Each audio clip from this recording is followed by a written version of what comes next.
It's usually hello and hello to everyone, especially if you are transgender. Plugs. Don't forget that there's a show Patreon that has lots of new, full, unedited and downloadable content. It's the only place where you can go to get to hear the entire unedited stuff from this show. It won't ever be uploaded anywhere else but there, so if you want it, that's where to go. Don't forget to also follow the Creative Control Network on Twitter. Over there, you will be able to find out news about this show and all the other shows on the network, such as The Brilliant American Dirtbags, which sadly Molly doesn't seem to be on anymore. How About a Helms with Hurricane. Oh What a Rush podcast with Animal. That's right, the Animal from Legion of Doom. You've got Wrestling Regret. You've got World Through My Eyes with David Radigan. And don't forget, of course, an honourable mention. Speaking of honourable mentions, don't forget to follow me on social media. I'm at the Hughezy on Twitter, at the Hughezy on Instagram. And I'm sure I'm on other social media, but right now I can't remember what that is. And also, don't forget that if you're a wrestling fan, go to the Keeping It 100 official YouTube page. That is the only place you will get content uploaded from the Keeping It 100 podcast itself. Plus, it's a good way to interact with Conan and Disco Inferno, because they do read the comments. And remember, if you're listening to this on iTunes, Stitcher, Spotify, whatever, there's also a video version of it over on YouTube, so go look up for the video version there. Or if you're watching this on YouTube, go download the podcast where you get to hear all kinds of audio extras. And don't forget that while you're on those streaming sites, especially iTunes, go give it a 5-star review, go give it a rating, go give it a review and help build the show. And I've also got to say, don't forget that any and all music clips you hear in this episode, they're all 5-star grade and available on all your best streaming and music download sites. Thank you for listening, and the plugs are over. Okay, today is great. It's a nice manly one. We'll get the hilarious Aaron Berg coming on from In Hot Water. We got Mike Durband coming on to debate Metallica with me. But up first, speaking of manly, we've got the super manly, heated Jon Wanglund from Wrestling with Regret and the Reality Check Network. He's coming on to do one of those big epic watch-alongs with me. So get comfortable and get ready. Jon, hello. Hey, Jon, thanks for coming back on the podcast. Always, my dude. These matches are just riveting stuff that we watch. It is. I think it's really going viral. It's really helping both of us, to the fact that people can join in and watch along. Before we start this, why don't you plug the name of your YouTube channel? It is WWR Podcast on YouTube. Excellent. Well, today's match, we're big fans of Lucha Libre. So, of course, we're going to go with the classic Rey Mysterio versus JBL at WrestleMania 25. So we're going to cue it up. I'm going to start it in 3, 2, 1. Okay, JBL missed the clothesline. He's falling into the ropes. 619 and 1, 2, 3. Jon, I had a great time watching that with you. And what a good match that was. Awesome. Why don't you plug your podcast in? All right, guys, hit us up. Wrestling with Reality Podcast. iTunes, Google Play, Hipcast, under Wrestling with Reality Podcast, under the Creative Control Network. Want to buy wrestling merch but don't want to buy the cheesy or childish stuff that WWE puts out? Well, Collar and Elbow is the company for you. Collar and Elbow was founded on the traditional values of professional wrestling. Two entities working together to create a product intended to connect with people on an emotional level. A symbiotic relationship where one cannot flourish without the other. They strive to create a product that embodies their passion for professional wrestling through street fashion. Basically, it's wrestling merchandise that you can wear in public that doesn't make you look like a total nerdy mark. This is great stuff. I've bought a bunch of it myself. I wear it myself quite often. And when you go to buy it, don't forget to use the coupon code Hughezy. That's Hughezi, all in capital letters, to let them know that you heard about it through me. That's Collar and Elbow. Use the coupon code Hughezy. And do not forget to tell your friends, because this is the best merchandise company you're going to find anywhere. Thank you, John, and what a classic. I'm sure you can all agree. Up next, we got Mike Durband on. Don't forget to follow his show, The Mike Durband Show. It's on the Realm Network. There's a video version of it on YouTube. Go find it out. We're talking Metallica, the top 5. And if you don't agree with the list, get in touch. Tell me what the list was that you want. Because you're probably going to be wrong because my list is the best. Mike, hello. Mike Durband, thank you very much for once again coming back on Andrew Dice Clay's favorite podcast. It's Hughezy. Hello. Thanks for having me back. It's such an honor to be on, right after the great Dice Man was on.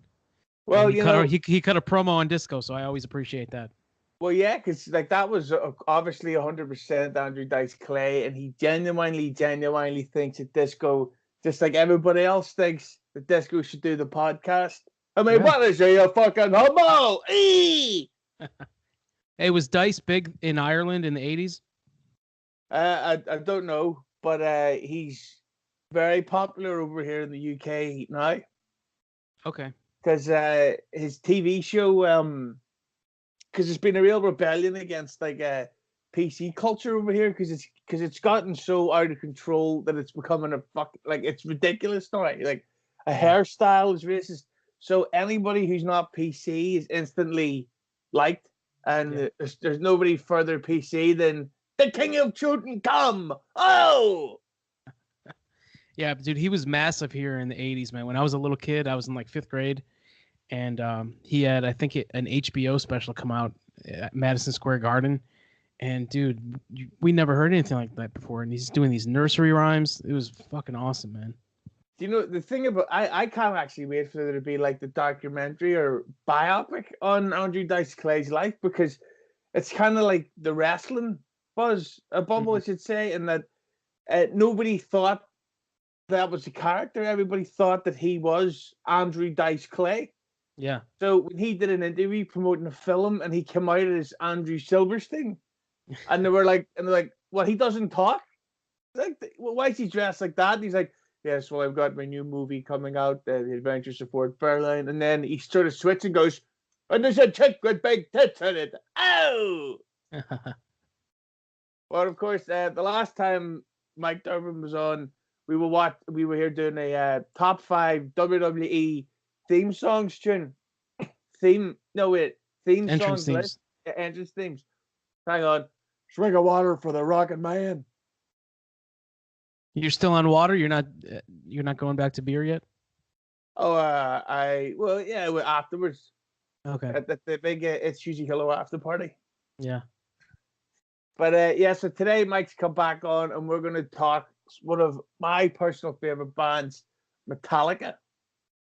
And for the sheer sake of it not being a 17-hour-long podcast, we're just going to do a top 5 of Metallica. So, Mike, was it hard or easy for you to come up with your top 5?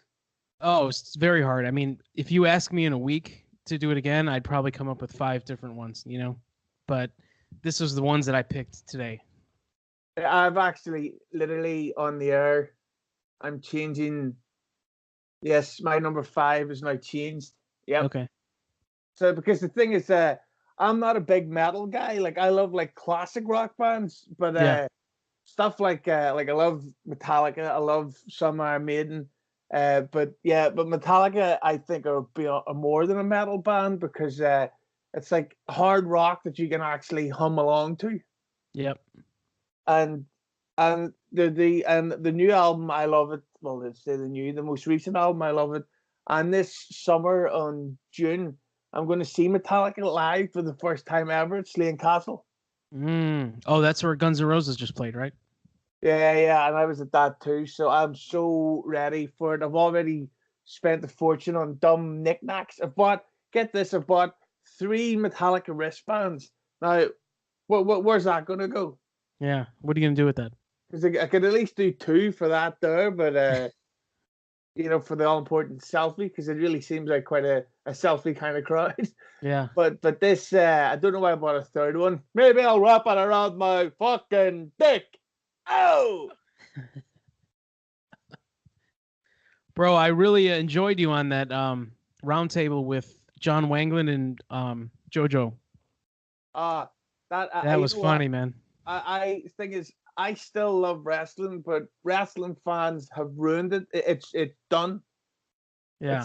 It's like if you buy the greatest hits of R. Kelly and you go, God, those are some great songs, and then you go, says, I'll just Google some news, see about what this R. Kelly fella is. You go, oh God, no. Yeah. And it's like, well, yeah, but these like, see, did you see the guys at the AEW chatting, change the world. Now you just said AEW. You just said that right now, but the whole podcast that you did with those guys, you would say AWE, and I popped every time you said it. I don't know why. It just popped me every time, dude. You're like AWE. Do you want to know why? Because I'm in awe of Cody Rhodes' cheese. Get it? Yeah. Oh! Did you watch their little pep rally the other day? I watched about 4 seconds of it, and I cut my dick off and threw it out the window. Here's the thing, right? I wonder, like, there's that wrestler, I don't know the name, Sonny somebody. The transgender one? Yeah, and like he's a black transgender wrestler, and it's great that he's so open about that and stuff. But then, and there goes, oh yes, the diversity of AEW is awe-inspiring, and it's so inclusive. And then they go, okay, well, who's the top 5 people in the company? Cody Rhodes, the Young Bucks, Kenny Omega, a multi-millionaire Chris Jericho, a bunch of white guys. Yeah. And it's like, fuck off and fuck the diversity. Like, being gay doesn't make you great. Freddie Mercury wasn't brilliant because he was attracted to handsome men like me. You know? And it's like this whole thing, oh, well, we've signed a black, gay, transgender wrestler. It's like, okay, can they wrestle? Yeah, they can check off 2 boxes with that signing. They got the minority or African American, and then they have the transgender. So, a lot was accomplished with that one signing. And that's what pisses me off as well, because they don't understand how insulting that is to these groups. Because it's like, so did you hire this guy, Sonny, because he's talented, or because you can tick off these boxes and get a pat in the back from Amy Schumer? Yeah. Another bitch.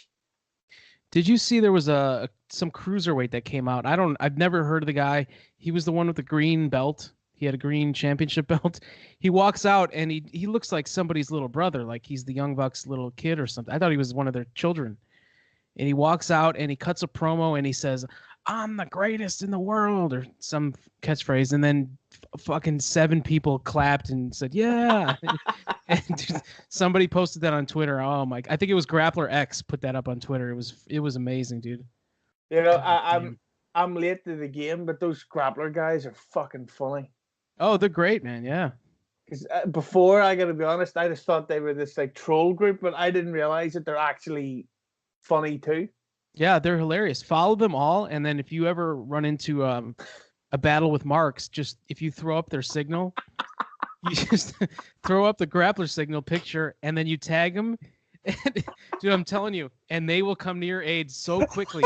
I was at the gym yesterday, and I'm on the elliptical, and I see Hambone is having a problem with this one guy from, I think it was a guy from the UK. He was really going at Hambone hard, making fun of him. Why do you have your own show? You don't deserve that. And Hambone was trying to battle him by himself, and then finally he just threw up the signal, tagged them all, and I'm telling you, within 30 seconds, Grappler 7 was on this guy, and within a couple minutes, 5 grapplers are on him. So they just slayed him. So those guys are awesome, man.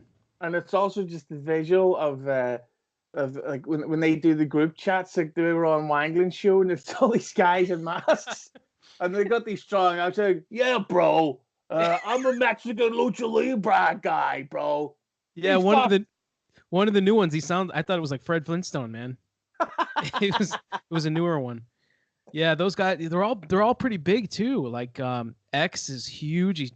He pumps iron and posts the videos of it. They got a YouTube channel now, and they watched Brian Alvarez's pool segment, and they commented on that. So that was awesome. Speaking of whacking off, let's get to the Metallica top 5. And for anybody listening or watching, we made a rule of no live tracks or covers. Because for me, I think Garage. Well, Garage Inc. is probably the Metallica album that I would play the most, weirdly. Yeah. But what is your level of Metallica fandom, by the way, just before we start? Pretty big. I love all the albums except for Load and Reload. I love them all, other than those two. That is something that we will get into in the debate. So, Mike, why don't you smack us around the face with what you've got at number 5? Okay, so I tried to pick one from every album. I didn't want to double up. You know, I could have picked them all from Injustice for All, but I decided to space it out. So number 5, I have from Death Magnetic, the opening track, That Was Just Your Life. Yes. I love how it just comes in, that slow, and then the riff comes in. Oh my God. And that was their first album since in like 6 years, I think. So they came back real heavy with that one. But that's everything about it. Just like the way the large drumming class, pardon, the way Happy's like, oh, fuck, it's fucking. What did you think of Death Magnetic, the album? I loved it. When that album came out, I would play that over and over, man. I love that album. You know, listening back on it though, it's something with the recording is a little bit off to me. It just sounds too, I don't know the term for it, but it's too loud almost. Like they mixed it just too loud. It's very weird. But the songs are great, man. I love the songs on it. Yeah, I was about to say just that. See, Metallica do this thing where instead of it just letting the songs rock, they wanted to literally be as hard as possible. And as you say, Death Magnetic is great, but it's the one that if you're working out the Metallica, you're gonna hit your hand over the volume button. Yeah, it's like this is actually sore to listen to. Whereas with something like Saint Anger, which was crap, I thought. But the way the drums recorded is like. Yeah, someone actually remixed that album. It's a few people did on YouTube, and they replaced the snare sound with a better sounding snare, and it sounds amazing. Is that the Green album? Might be. Yeah. Yeah, but that was just your life. It's definitely a song I love, and it's unfortunately Metallica. They've become one of these bands that spend all this time making a new album, and then after that tour, you never hear that album songs again. Yeah. Now that tour was the only time I saw Metallica live. I've only seen them once, and they opened the show with that song. They had the actual album version do the intro. They had like the tape playing, and then when the riff came in, then the lights all went up, and then they started playing, and it was phenomenal, man. What a way to start a show. Yeah, and it's the fact that like a lot of people talk about Hetfield's voice changing, but it's like but not in a bad way. Yeah, it is different. I mean, he can't really sing as much as he can. You know, he barks in that song. It's just like a real aggressive bark the whole time, but it's awesome. And I love the bit later on when when the drums get faster, no one's singing, and it's a great number 5 pick. What do you got for 5? Yeah, I'm gonna go with number 5 from the most recent album, Hardwired to Self-Destruct. I'm going with Spit Out the Bone. When I first heard this album, the problem was I think it was like 8 or 9 years since Death Magnetic, and Metallica have this problem. AC/DC do it, and I don't know if you're a fan of U2, but they'll do a thing where they'll say, like in January, oh, we're going into the studio, the new album will probably be out by November, and then the album comes out in December, 4 or 5 years later. Yeah, dude, it's a long time. So your expectations are sky high, and then when the albums initially come out, there's no way it could be good enough. So then it takes about a year or two later to really listen to the album and go, God, that's really, really good stuff. And Spit Out the Bone. I remember when I heard this on the album, I near shit myself because it was so fast and it was so hard and it was so heavy. And just like the structure of it, the change of tempos and the layout, it's just great. But also the fact that I found very strange about this Hardware album is they're not playing it live much at all. No. So, so this one didn't get added to the tour set list until like a year and a half into it, which I find very strange. Mm. So what do you think of Spin Out the Bone? I listened to that album a lot, like when it first came out, like probably the first month. I listened to it probably 20, 30 times. And something about it, I don't remember any of the riffs. Nothing to me was really memorable. Nothing, I can't think of any song off the album right now, you know? Mm. So I like the album. I think it's a great album. It's to me that's a great album to put on in the gym and just go. But nothing to me stands out on that album. I don't know if it's because I've just heard so many songs at this point in my life that I can't remember them as well. But there wasn't a bad song on the album to me, so I will give it 2 thumbs up. Which is the one they did with Lady Gaga, Moth in the Flame, right? I think so, but I don't watch any of that shit. Oh, it was good. Yeah. That was when they had that debacle at the awards where they had Hetfield's microphone low. But if you watch the rehearsal footage of them doing that with her, it was amazing. I like to watch photographs of her. Well, you know what I mean? Hey, oh, and of course, brings us back to Dice. He played her dad in A Star Is Born. Oh, he's in that movie? Yeah, I haven't seen it myself, either. Oh, me either. So, what have you got there at number 4? Number 4, I took a song off another album that I think is perfect. Every song on it is great. I am picking from Master of Puppets. I am selecting The Thing That Should Not Be. Yes. You know, it's very it's a different song for them at that time. It was pretty slow and it just builds and builds and builds and it's just so heavy, man. That intro. Ooh. What do you feel about how Metallica's become as a live act? Like, do you think that they rely on the hits too much?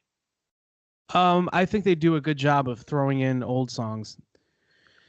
You know, they're not a band like you. I don't think you're a fan of Motley Crue, are you? Fuck no. Yeah. Now that's a band that in the last 10 years of their career, they just really phoned it in. They would just do the same set list tour after tour and they'd never throw in like a rarity or a B-side or anything. It's just they were so lazy that they just mailed it in.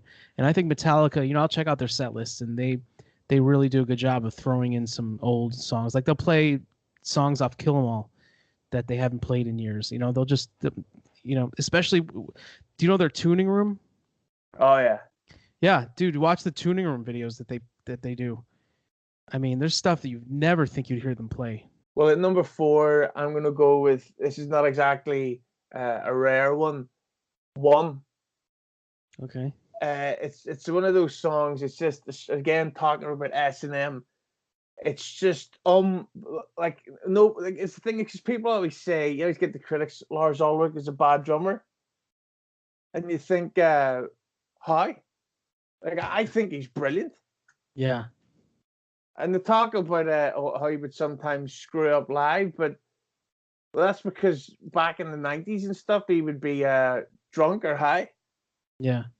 And plus, when you're drumming that fast at that speed, at that level of hardness for days and days in a row, maybe you're going to miss a fucking cymbal crash here and there. Yeah. But and then of course the classic music video, and it's just their first video. Yeah, and it's just when it gets that bit of darkness imprisoning me, all that I see, I screwed on a record I live. It's like it's just genius, and you consider that when they wrote that song, even though Metallica had success pretty much instantly, they were still a small band. Like they hadn't blown up yet, and the fact that a band at that age, at that size, could write a song that today still is just AWE expiring. It's amazing. I love One. What do you think of it? Great song, man, and always that's been in their set list since '88. They've never taken that out. It's they do the bomb thing in the beginning of the song when they do it live with the war sounds, and then I mean that thing plays for like 2 or 3 minutes, and then James Hetfield comes in with that opening riff, Oh my God, man. What a moment. Every concert. Yeah, but for years I thought that opening intro with the bombs was Lars playing the double kick pedals. Mhm.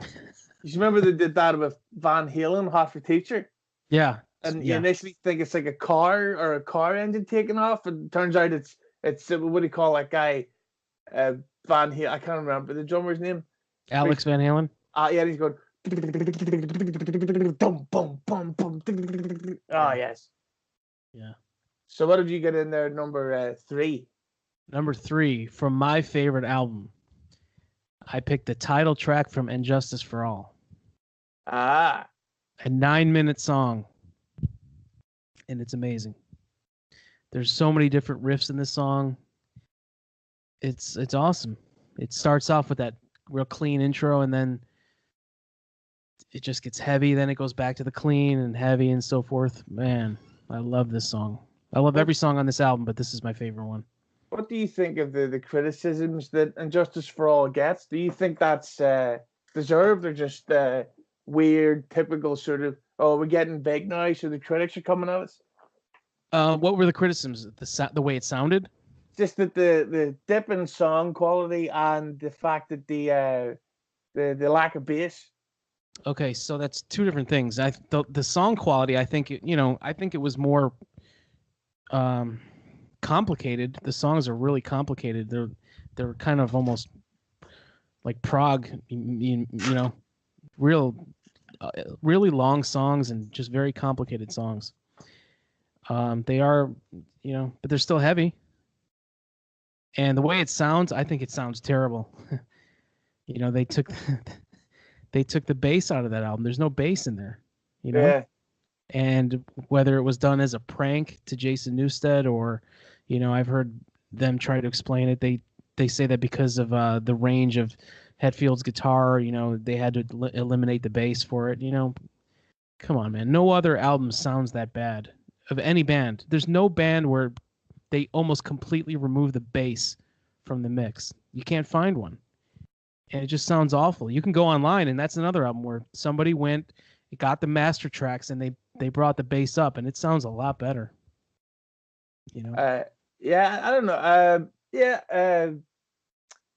I agree. I don't know more can add. Dude, if you listen to what was the Garage Days, the original one, right?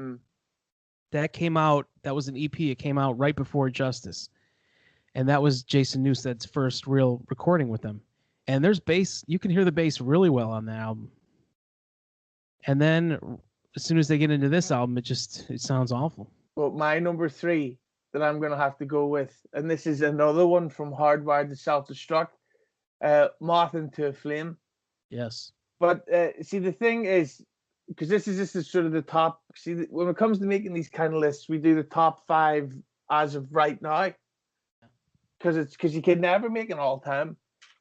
So, but Moth into the Flame, because I remember when the song Hardwired came out, I thought it's Hardwired's okay, but then Moth into the Flame came out, and I thought, no, that is an instant brilliant song, and it's about Amy Winehouse. Oh, really? So the question I would ask you, Amy Winehouse, would you? No. Me neither. No. What did you think of Jason Newsted leaving the band and his constant claims to not want to come back into the band? Well, if you watch that movie, he did try and come back. Yeah. He tried to come back, and then they had. I don't even think they found Robert yet, and they told him no. I think him leaving was a dumb move, and then what really didn't help was the fact that he that game show, reality show he did, Rockstar Supernova, and he did himself no favors, and that to me just completely went against all his claims of like, oh, I'm not in it for fame and money, and it's like, aren't you? Rockstar Supernova is the name of your band, and it's off a TV show. Yeah. Well, he exited that show too. Oh, really? Yeah, so they did the show, and he was involved with that.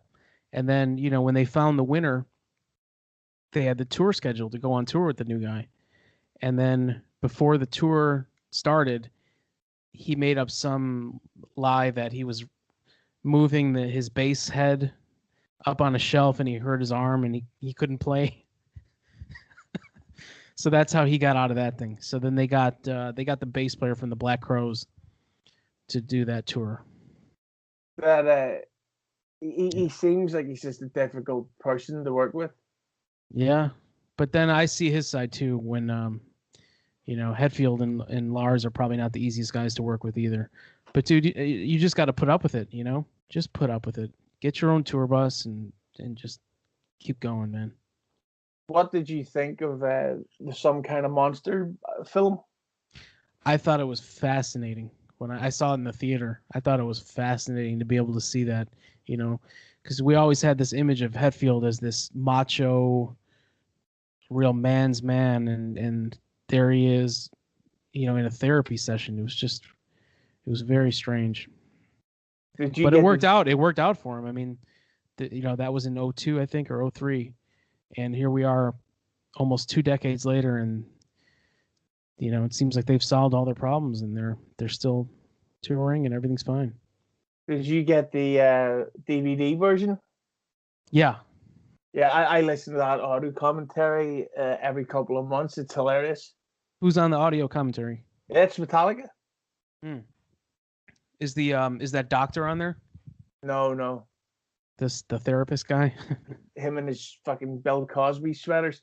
That guy, you know what I found I see, just to get off on a tangent, I don't believe in therapy or therapists because you're paying someone to help you with your brain and they tell you when you're fixed, which means they're never going to tell you're fixed because I would say, you know what, Mike, you don't have to pay me that 1,000 this week.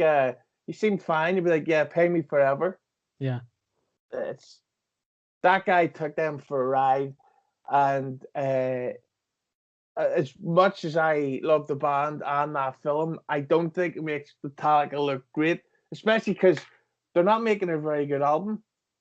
No. And they spent forever working on it. And it's just like, and the fact that even in that film, which I found very strange, was they included a scene of their management hearing the album and literally looking at them going, yeah. I thought, that's all you need to know.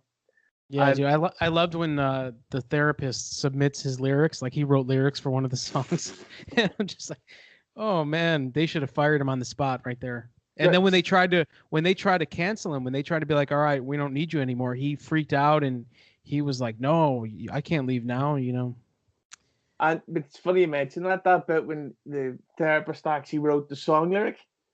See if you go back and watch that. Look at Kurt Hammett's facial expression. He's fucking furious. He's like skinny Roman Reigns. Like, what the fuck? Yeah. So, speaking of what the fuck have you got in at number 2 on the greatest Metallica songs of all time? Number 2, I got another song that has been a live staple probably since the beginning. And this is from the first album, Kill 'Em All, and it is the Four Horsemen. Yes. Woo! What an opening riff. This is probably a Dave Mustaine song, right? I hate Dave Mustaine.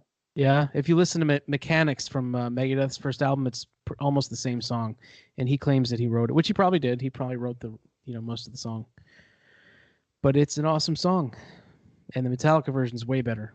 See, Dave Mustaine, he's exactly what sort of puts me off being a fan of metal, because he's this guy who just will not move with the times, and I'm not saying he needs to walk around dressed like a rapper and doing all that skinny jeans stuff, but he still has the same hair as he did when he was a teenager, and it looks bad, and it's like he's dying it now to look sort of gingery. Yeah. And he keeps talking shit about Metallica and Lars and James, yet as soon as they say, hey, you want to come on tour? Yes, yes I do. And it's like, man, where's your balls? Yeah, and he had a problem with, remember that Big Four show they did? Yeah. He had a big problem that he went on or that he was on second instead of, the spot right before Metallica, which I think Slayer had. Like, well, be happy you're on the show.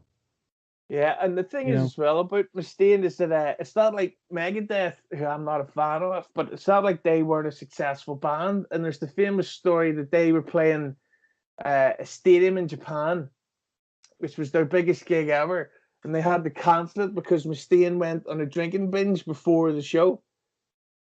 And it's like, right, so is that Lars' fault that you didn't respect your fans enough to not get completely hammered drunk before the biggest gig of your life? Yeah.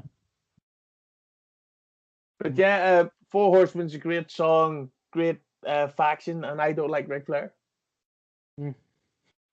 Well, at number 2, my favorite Metallica song of all time is from an album you don't like. This is Fuel from the album Reload. Now, the thing about Fuel is Reload is terrible, but Fuel itself is brilliant. And anyone who ever says that Lars Ulrich is a bad drummer has to hear this song and say, is he? Fuel is a great live song. They still do that a lot. They still do that one a lot. That's probably the one song I like on those albums. See, the thing about Load and Reload that really gets on my nerves is it's kind of like the Use Your Illusion albums with GNR, where it's like they're both good albums, but if they'd have just combined the highlights and released the one thing, there's a 5-star classic there. Yeah. Because I think Load is obviously the better one, but then with stuff like Unforgiven 2, Memory Remains, Fuel, like that, they're good, but Reload overall is shit. Yeah. There's some songs on there I probably heard once and that was it. What did you think of when they came out with the Until It Sleeps video? I don't think I liked it. I remember thinking it was this weird thing that bands did in the mid-90s when they were older, that instead of coming out with a new album, it's like they come out with a new image, and Motley Crue did it, and Def Leppard temporarily did it, where they've got this like campy makeup wearing new like leather clothes image thing, and it's just, I never got it, especially because when they went on the tour, they dropped all that new look thing. So it's like, well, why even start doing it? Then it just looks like you've made a mistake. Yeah. Yeah, they were doing photo shoots with, I think they were wearing makeup. Yeah. I don't think Hetfield was, but I know Kirk and Lars had like eye makeup and everybody cut their hair. Yeah, it was different, man. And then even the album covers, like one of them was blood and cum, Semen. and the other one was fucking cum and piss. And it's like, why don't you just take a photograph of you standing against the wall looking tough? Yeah. Say, I've got a great idea.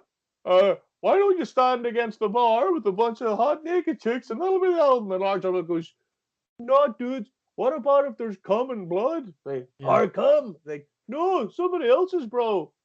Yeah. Like, whatever.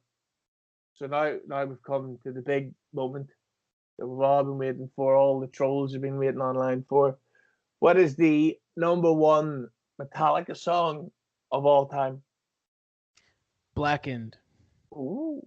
That's the thing about Twitter does more damage than good, and the really good thing about Twitter is that it helps a couple of girls like me and you get in contact to compare songs, which is what we're about to do right here when I tell you my number 1 Metallica song of all time, which comes from the album Metallica, and the song is Struggle Within. Oh, okay. You're going to the end of the album. Oh yeah, this and of course, ironically, this is the song that they've played live from the Black Album, the least. Yeah. Is this the one that they start with like the drums, the military drums, kind of the snare stuff? Yeah. Boom, boom, boom. And then and there's a great bit where after the Kurt Hammett's guitar solo, it goes James Hetfield literally goes, struggle, go, and then it just goes,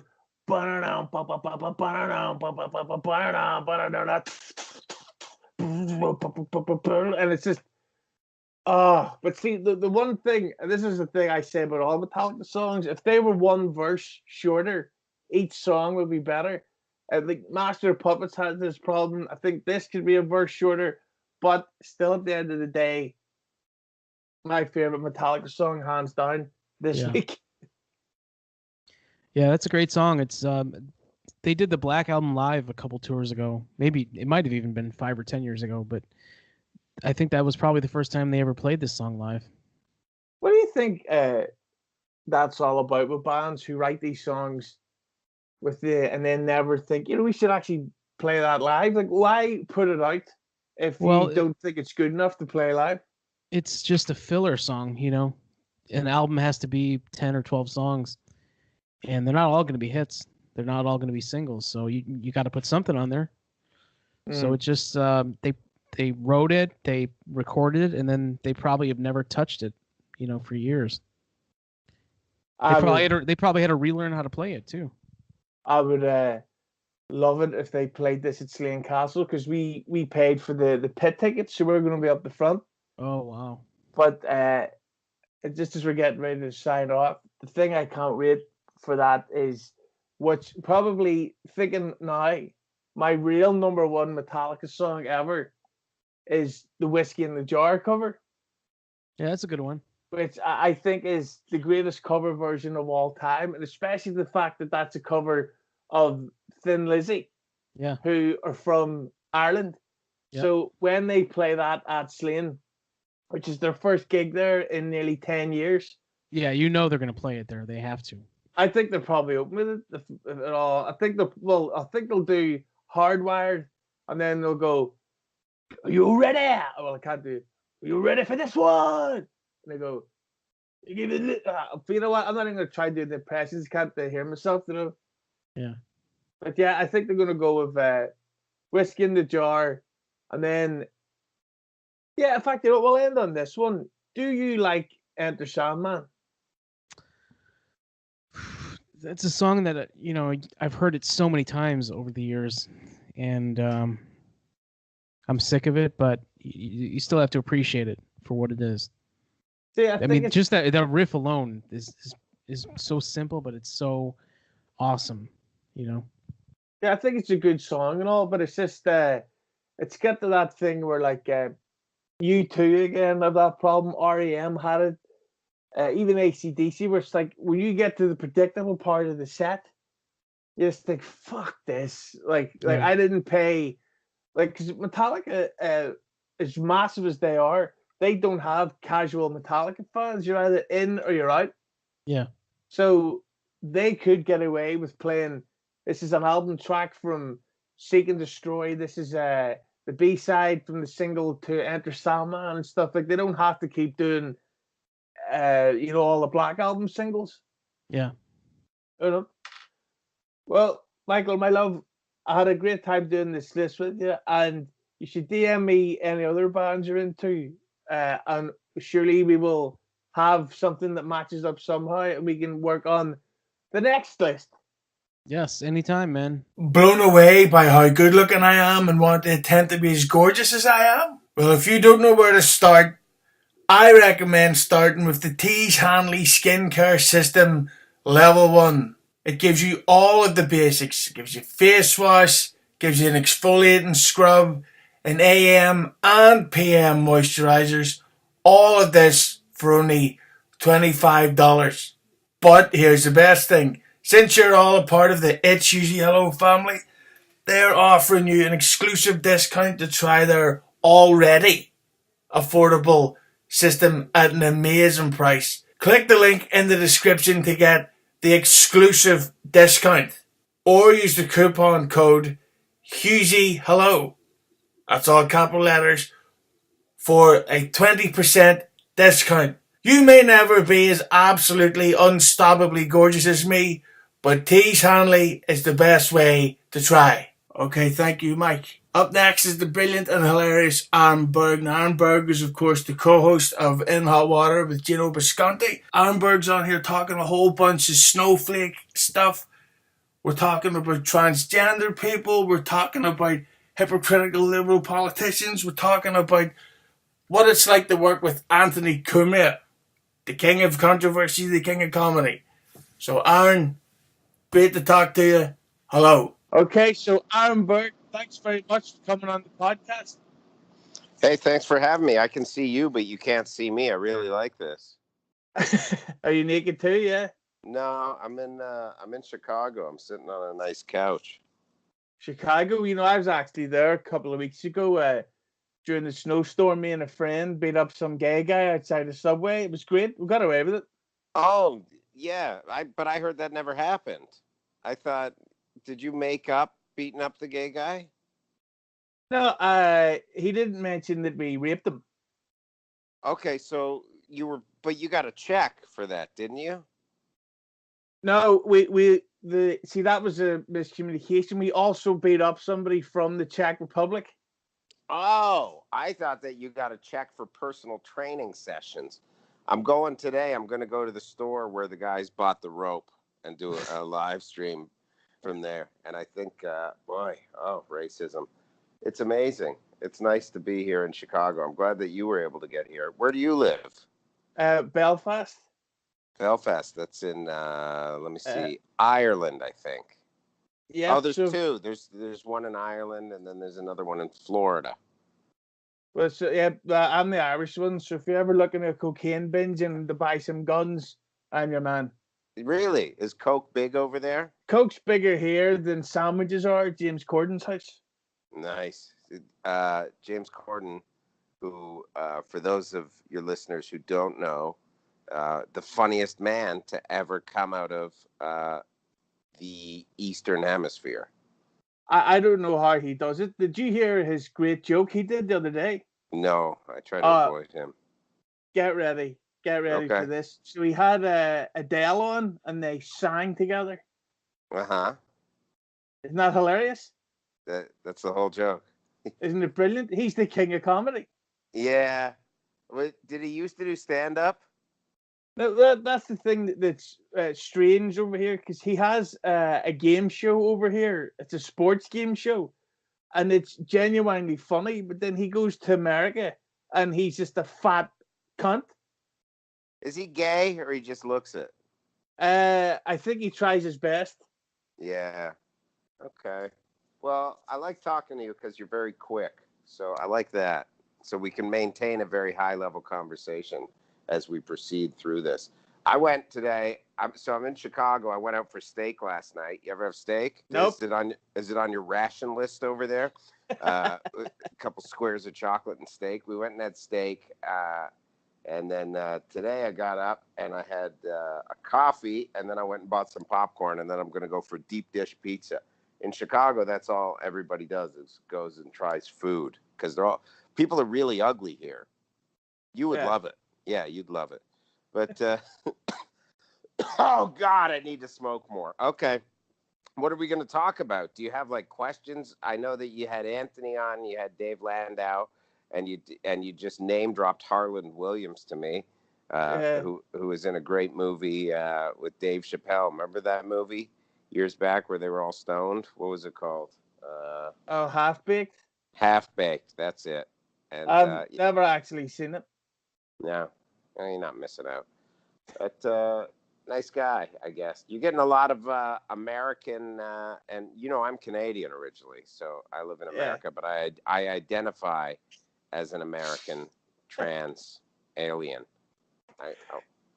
Yeah, but I forgot to tell you, even though it says Adam Hughes on the podcast, I actually identify as Ale Halalele these days. So, yeah. You're Muslim. That's awesome. Being Muslim is good.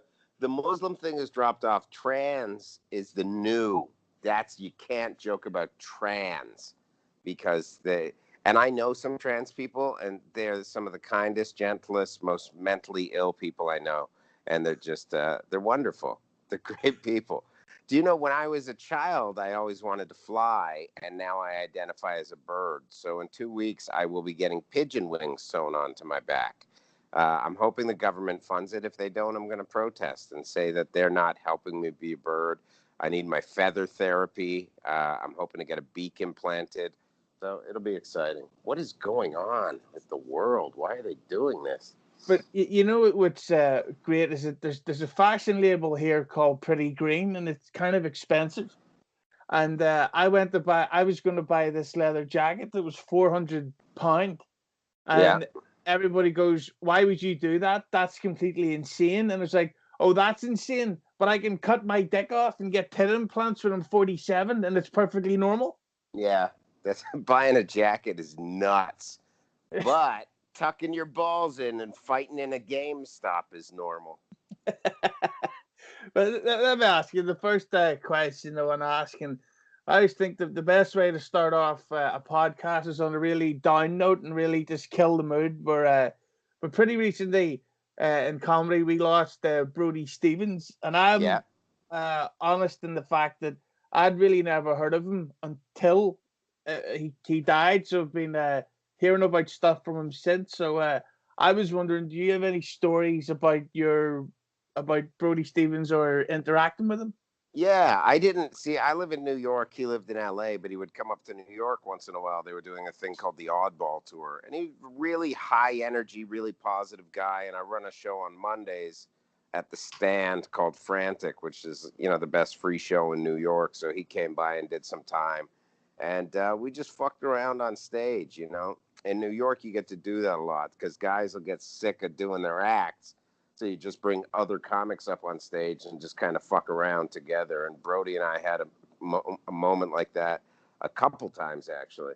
And really good guy. He was very troubled. Like everybody knew he was going through, mental illness. He was on a lot of prescriptions. When I heard about it, and, I wasn't that close to him. I wasn't one of the guys that would see him daily because I don't work the Comedy Store in LA and I'm not down there. I only go down there for work. But it didn't come as a shock when I heard about it. I wasn't shocked. I was like, oh, okay. I was sad, but I wasn't. It didn't come out of the blue. Like I think if you knew anything about him, you knew that there was some unpredictability there, and you knew that there was some illness, and it didn't come as a shock. It wasn't one of those things where you're like, oh, that guy did that. I'm not saying I saw it coming, but it wasn't shocking. Yeah. It's like when James Corden comes out of the closet, no one's gonna go. Oh, we're gonna go. Yeah. Yeah. Did you used to do? You used to go watch him perform? Local glory holes during rest stops. Yeah, but for him, all his glory holes were inside of a kitchen, so it's very strange. Yeah. He calls them donut holes. Fat Yeah. cunt. Well, you're very astute and knowledgeable about the American scene. Let me ask you this. I read a story, I think it was in The Guardian, where they said some guy that was working on the circuit was very offended by stand-up comedy and said it should be treated as hate speech. And then I read something else saying that some British comics now are saying this guy was a made-up guy, that this guy's not a real comic, that someone just wrote the story pretending to be a comic, where he's like, I'm working the circuit and I'm very offended. Have you heard about this? Yeah, but it's great because all the PC shit is dying off over here, because I'm sure you heard about that ISIS bride here. No. Yeah, it's this woman. She joined ISIS, became pregnant, and tried to get back into the UK, and the UK just said, "Go fuck yourself, cunt." Oh, that's great. That killed the PC movement. Just one ISIS bitch. Yeah, but it's and stuff like there was a politician over here. I wouldn't even know his name to remind you, but he's like a hyper liberal, and he's just been arrested for rape, and it's like, yay! That's hilarious. I love watching them crumble. They eat their own so quickly. They were going after Trevor Noah yesterday because they're like, he makes light of situation between India and Pakistan.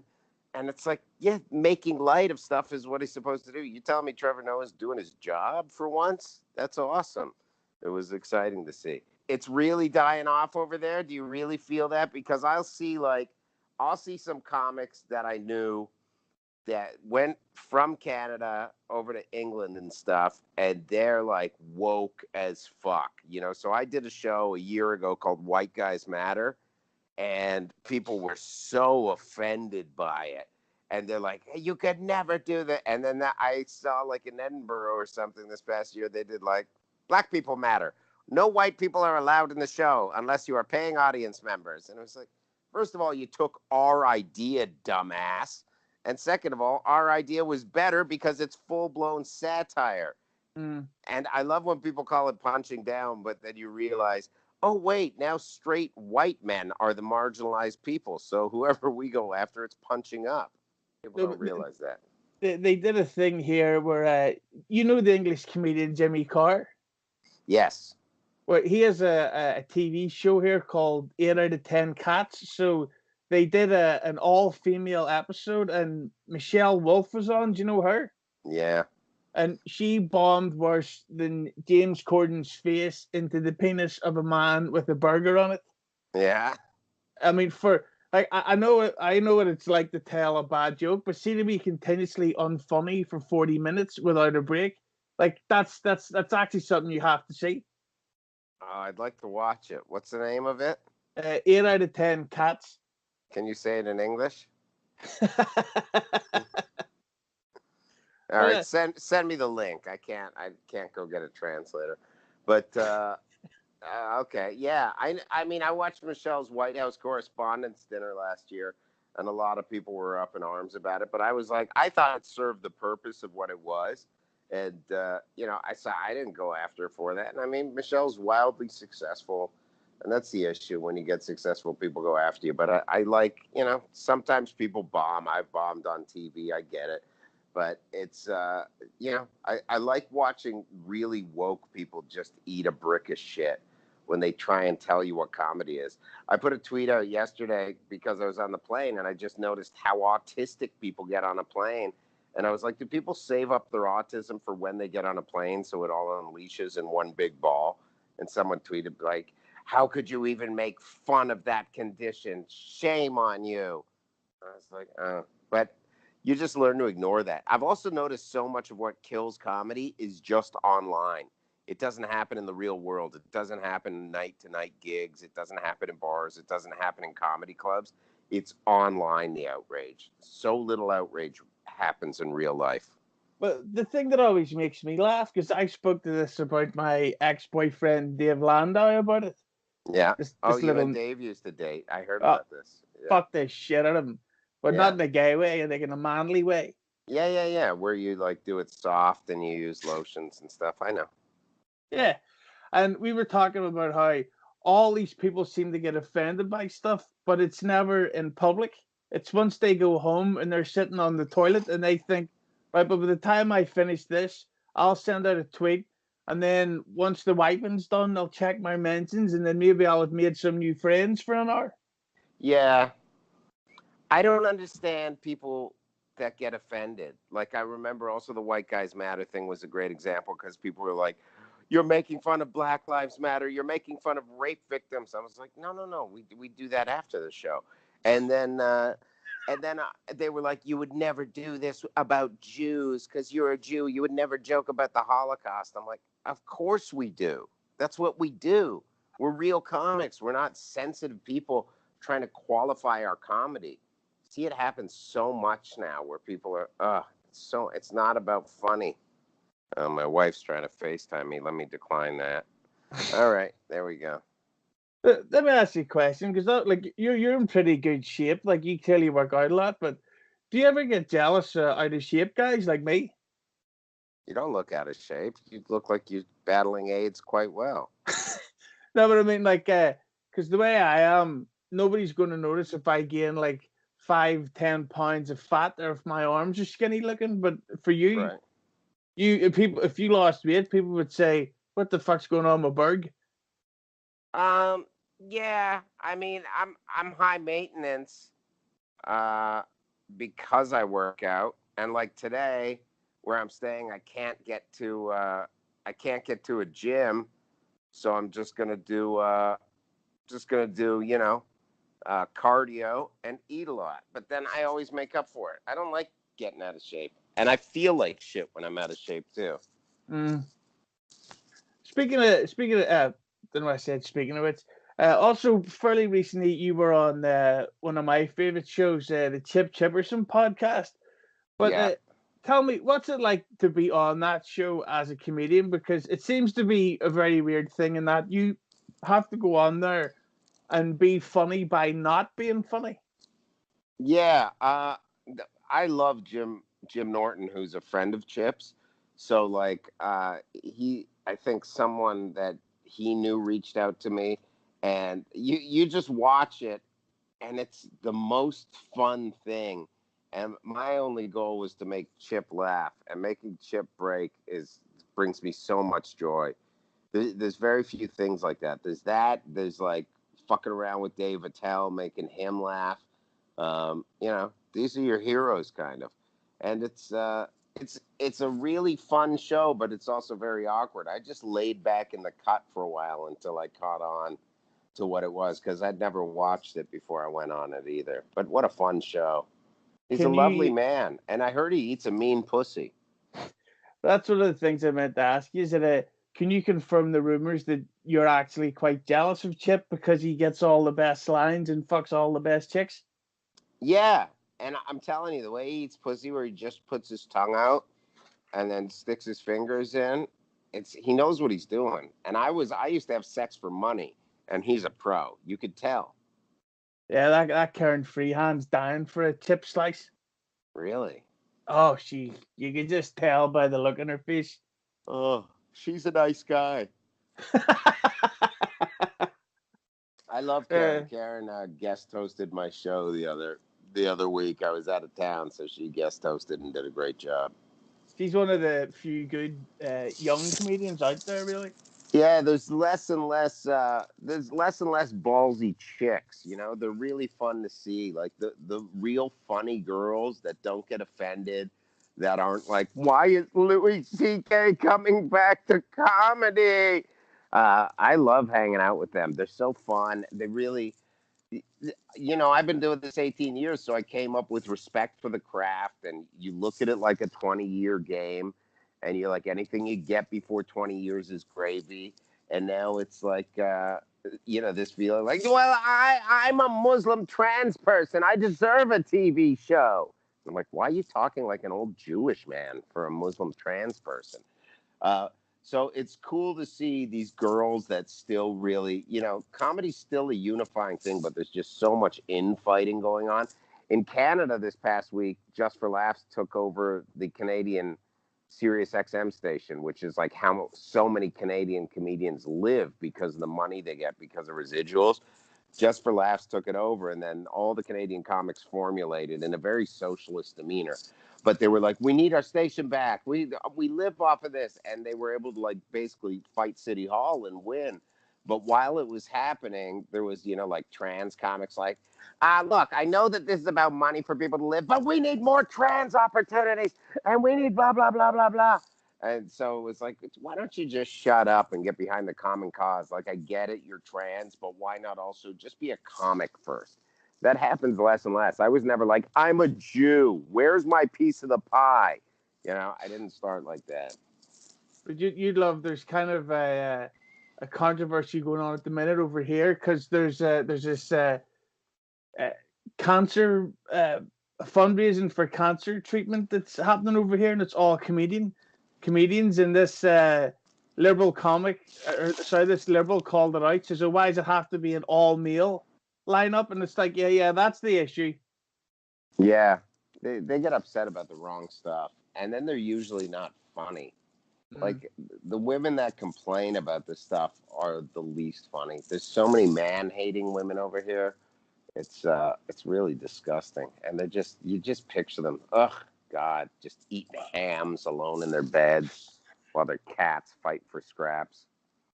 But talk to me, because of course there's a clip you posted on your Instagram yesterday, the day before, of a guy saying about how your crowd work is a lot like Andrew Dice Clay, and I've seen a lot of people mention similarities like that to you before. So is Dice influence on you?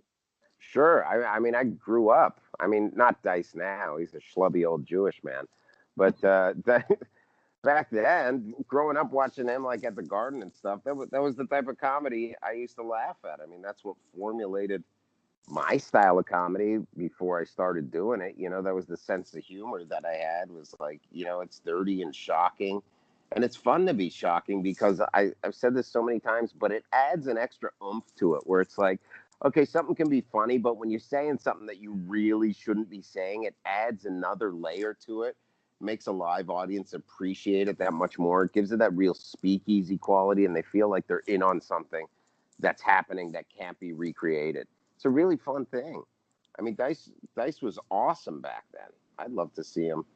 I'd love to see him. I haven't seen him on stage in a long time, and I keep trying to go because I know his opener, and I'm like, hey, next time he comes, I want to go. But I'm always, I work all the time, so I can't take a night off to go watch comedy when I could be doing comedy.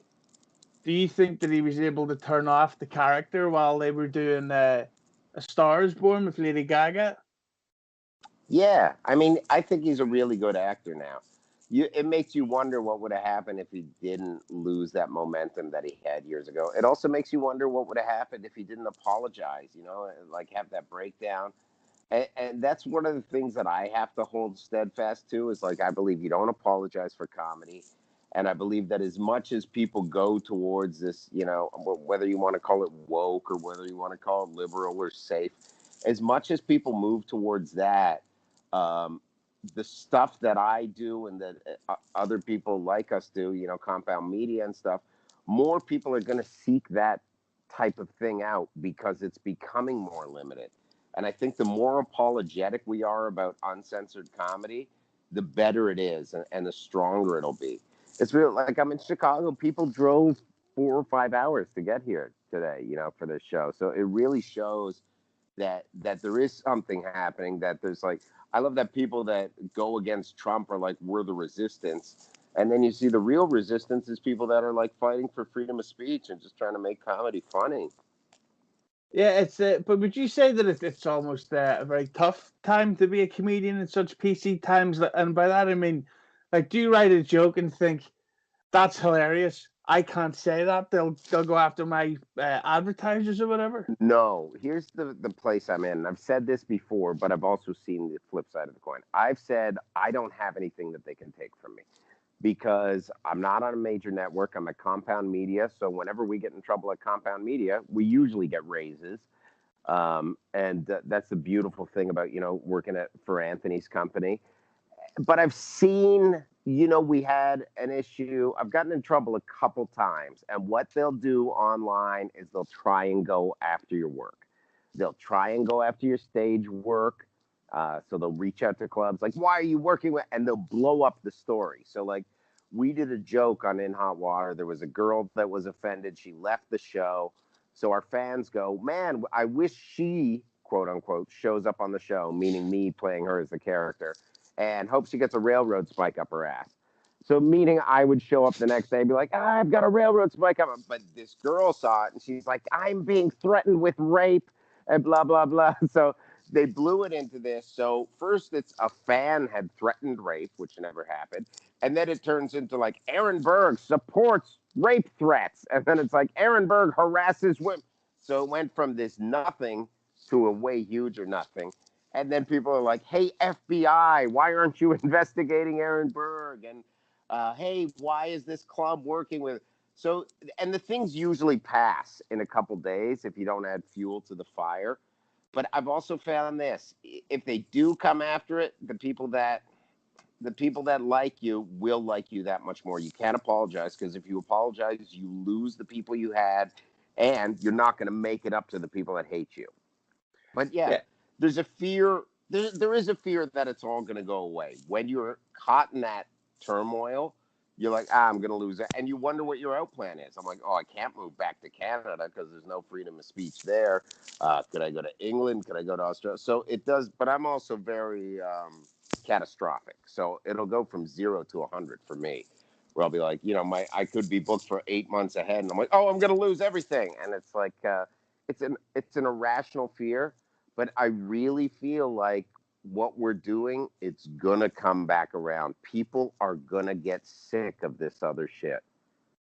That's actually just brought me right up to the next point I wanted to ask. Is that or talk about? Do you think this whole Jussie Smollett thing? You know that guy, yeah? Yeah, I wouldn't pronounce it as French, but Jussie Smollett, bonjour, el negro del Gaylord was hanged by the news by the Nigerian consulate. Yeah, do I think the Jussie? So I pronounce it Jussie Smollett, and I'm sorry, I'm not making fun of your accent. I think is very, very nice. thing. But yeah, well, that guy. Do you think the reaction to the unbelievable outpouring of super snowflakery to then be revealed to be full of shit? Do you think this is going to somehow start a snowball of change? I think people are more aware of it. I think people are starting to look into it. There was another hoax that got released like right after that, where there was like a trans man whose house burnt down, and he was like, it was a hate crime, and then they just found out he lit his own house on fire, and unfortunately killed 5 animals. But you know, what are you gonna do? You're mentally ill. So Yeah. I love saying that. Excuse me. I think people are going to be more aware. And when you watch, there was an American comedian, Harry Kondabalu, who's like a real woke guy. He's Indian. He called for Apu to be kicked off The Simpsons. I don't know if you remember that, and it happened. So he posted like, you know, the fact that we all believe this just shows how much it happens. And even though it wasn't real, we need to be. And I was like, nobody believed it. If you had any logic, the day that story was released, you're like, this is not true. Well, I've dealt with it before. There was a comic that said, like, you know, right after Trump got elected, some guy walked up to him and he was like, hey, new, and said the word. And he's like, what'd you say? He's like, oh, I can say it now because Trump's president. And I was like, no one does that. No one, you just know the story is unreal, because as much as individuals were very different, we all kind of have a common sensibility as human beings, and you're aware of like, unless someone's like totally off the charts, mentally fucking batshit, you know that someone wouldn't walk up to someone and say that. You just know that. Yeah, but that reminds me. Do you think that Donald Trump jokes, whether you support him, whether you don't, but do you think that Donald Trump jokes are boring? I do one now, and I think they phased themselves out. I mean, a lot of people still do them online. I see them less and less in terms of stand up. But I do one where I go like, people think I support the president, and because the way I look, the way I talk, but I don't. Like, I voted for him. I went to the Charlottesville rally. I rented a Dodge Challenger for a friend. But other than that, I don't. And then it's like, I didn't even vote for him because I'm a Canadian, so I can't vote. But I do like watching the insanity that happens. Look, does he do idiotic stuff? Yes. Is he hilarious? Yes. So many people say he's one of the top comics on Twitter, and he's hilarious. I mean, look, he's the president that this country deserved. There's no two ways about it. He's the president this country deserved. Yeah. But of course, you mentioned this lovely man's name earlier, and I had him on. Like, I'm a fan of the guy, but he's a lot of controversy surrounding him and stuff. So, talk to me. What's it like working with Anthony Cumia? When I got to sit in when Artie was gone, and they were kind of trying to figure out who was going to take over that spot. So Artie went to rehab or whatever, and I go, look, if you need someone to sit in, I sit in. So I know they were looking at Landau, and you know, I was like, oh, this would be a great job. I have In Hot Water, so I would never leave In Hot Water. But sitting opposite Anthony, he's so funny, so quick, so brilliant, so responsible for you know, shock jock radio, and he's just brilliant. He's hilarious. Any type of shit I've heard about him, you always wonder like, where's this coming from, and why do people hate him? Those people that hate him, because I've heard all the bullshit. I've watched like people make documentaries about him and stuff like that. He's hilarious. He's a gracious host. You know, he has everybody over to his house all the time. He's really good to his friends. The rest of the shit I've watched, you know, where the stuff he got arrested for and stuff like that, where, you know, and then the charges go away and stuff. And I don't know where the rest of this stuff comes from. I don't know. I can only guess that as a shock jock, you make a lot of fucking enemies, you know? And I guess that's why people start coming from you. Anything I know of the guy, he's been a great guy. Yeah, it's strange that the hate that Anthony gets, because when I put up the YouTube version of his interview, literally within 1 hour, it had over 2,000 views and about like 40 comments of people just shitting all over him, and it's like, where'd they come from? Yeah. Oh, he's got a lot of people that dislike him. But you got to bear in mind, when they were doing that show, and there's such a history because of O&A, there was so many fans, you know, hundreds of thousands of fans. And I guess people are out for him. I guess that's what it is. And I mean, I don't know what to make of it. People will call into our show and talk shit about him, and it doesn't really affect us. You know, we do our own thing. But he's got a great network. He gave a platform to so many people that are supportive of freedom of speech and funniness. So it's like when people go after him and they're like, "You're a racist." You know, most of it comes from comedy.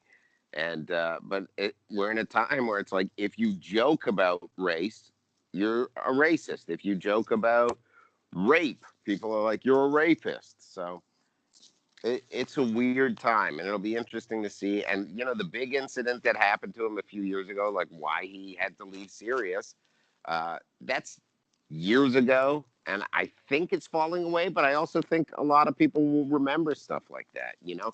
And I watched it happen live, like when it was happening. I was on Twitter, and I was like, "Oh, this is going." And you watched him live tweeting it. But I'll always appreciate the fact that he never apologized. He never took the tweets down, you know, and he left Sirius that day and then started up his own thing, which is a ballsy thing to do. A lot of people forget that. A lot of people forget when you look at like an Anthony or a Louis, someone that, you know, loses everything and then they come back. Nobody mentions the fact that that's heroic.